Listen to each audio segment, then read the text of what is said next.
साथियों नमस्कार।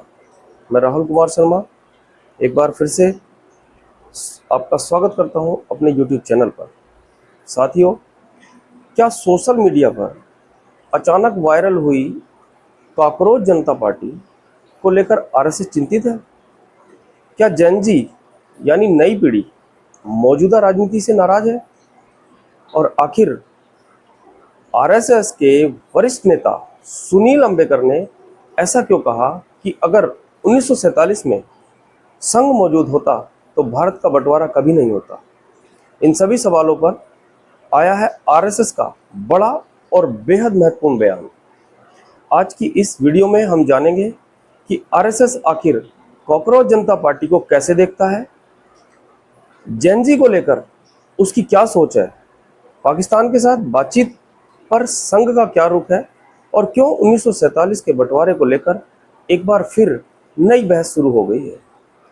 सबसे पहले समझते हैं कि आखिर ये कॉकरोच जनता पार्टी है क्या।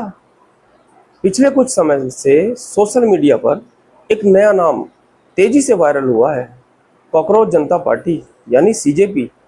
यह कोई आधिकारिक राजनीतिक दल नहीं है, बल्कि सोशल मीडिया पर युवाओं के बीच पैदा हुई एक डिजिटल आंदोलन यानी मीम आधारित राजनीतिक अभिव्यक्ति माना जा रहा है। कई युवा इसे बेरोजगारी, राजनीतिक निराशा और व्यवस्था से असंतोष के और अपनी आवाज को मजाकिया लेकिन प्रभावी ढंग से रखने का माध्यम बता रहे हैं। सोशल मीडिया प्लेटफॉर्म पर लाखों लोग इससे जुड़ी पोस्ट, मीम्स और वीडियो शेयर कर रहे हैं। इसकी बढ़ती लोकप्रियता को देखते हुए जब आरएसएस के प्रचार प्रमुख सुनील अंबेकर से सवाल पूछा गया तो उनका जवाब काफी दिलचस्प था। सुनील अंबेकर ने साफ कहा कि लोकतंत्र में होने वाली किसी भी चर्चा या अलग अलग विचारों का किसी झटके या खतरे के रूप में नहीं देखा जाना चाहिए। उनके अनुसार लोकतंत्र की खूबसूरती यही है कि हर व्यक्ति को अपनी बात रखने का पूरा अधिकार है।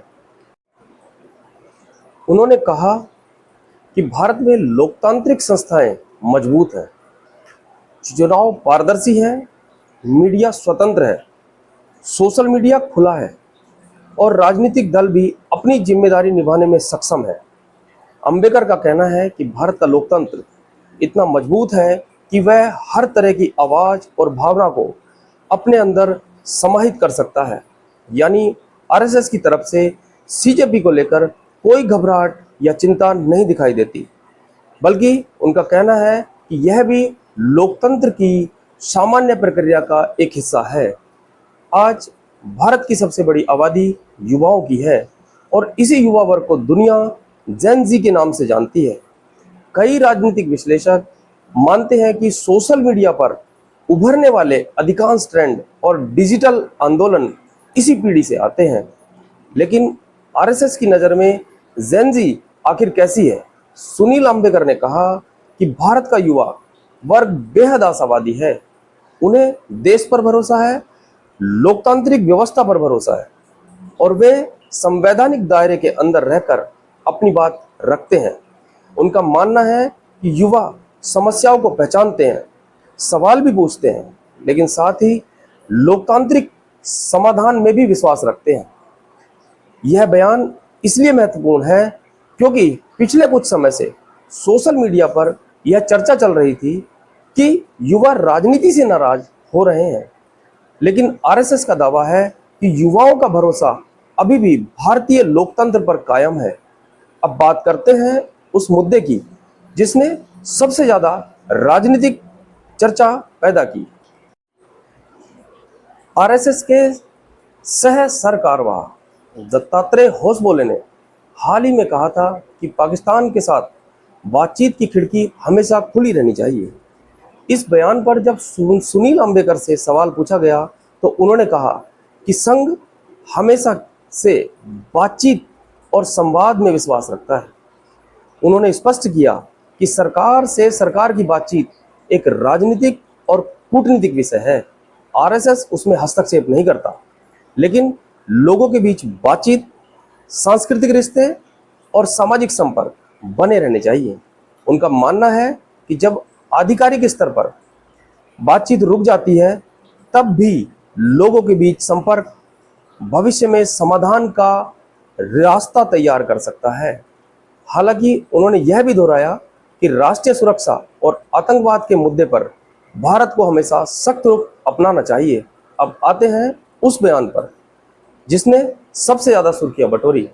सुनील अंबेकर ने कहा कि अगर 1947 में आरएसएस आज जितना मजबूत होता तो भारत का विभाजन शायद नहीं होता। उन्होंने कहा, भारत पाकिस्तान बंटवारे को देश के इतिहास की सबसे दर्दनाक घटनाओं में से एक है। अंबेकर के अनुसार उस समय संघ उतना बड़ा और प्रभावशाली नहीं था जितना आज है। इसके बाद आरएसएस ने विभाजन के दौरान प्रभावित हिंदुओं को सुरक्षा और पुनर्वास में महत्वपूर्ण भूमिका निभाई। उन्होंने कहा कि विभाजन के समय लोगों में भारी गुस्सा था और हालात बेहद कठिन थे। आरएसएस हमेशा से विभाजन का विरोध करता रहा है और उनका मानना था कि भारत एक अखंड राष्ट्र के रूप में रहना चाहिए। हालांकि इतिहासकारों और राजनीतिक विशेषज्ञों के बीच इस विषय पर अलग अलग मत मौजूद हैं।